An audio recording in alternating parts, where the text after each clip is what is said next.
So are we ready for next week's wine? We're actually going to do next week on the air, right? We're going to actually, correct. Next week is the week we drink on the air. So cool. So I have a wine here that we're going to do next week on April 20th.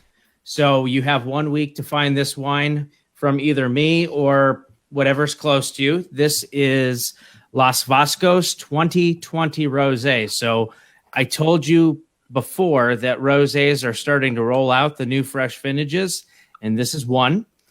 So we're gonna do this one next week. It runs $9.99, so I do have it at my store. You might find it you might be able to find it at Giant Eagle or Bueller's near you if you're not able to come into home buys. But a little bit about this wine before we move on to the air guitar, guys, because I know that's why everyone's here.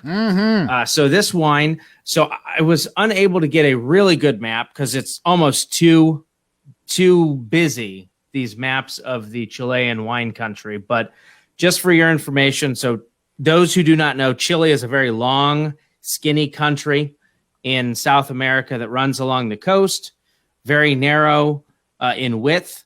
But the wine or grape growing region is right in the middle. So that's the wine growing region. And this particular wine comes from the Colchagua Valley, which is a subregion of the Central Valley.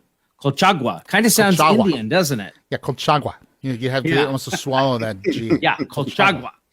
So it comes from that region. This particular rosé is made from Syrah, Cab, Cabernet Sauvignon, and Mourvedre. So this rosé is going to be dry. It's full-bodied rosé, and we'll talk about the taste and the aromas next week when we actually drink it. And if you are able, I would probably pair a cheese with it, and I would recommend something a little bit on the creamy side, such as Havarti or a goat cheesed Gouda would be good. I had some goat Gouda. Yeah.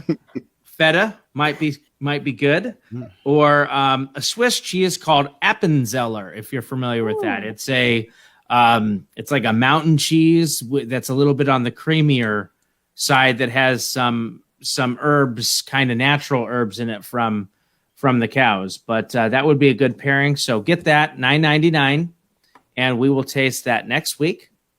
And we'll drink it all together. We'll talk a little bit about the aromas and the taste and the color, and kind of like we did last month with our wine of the week.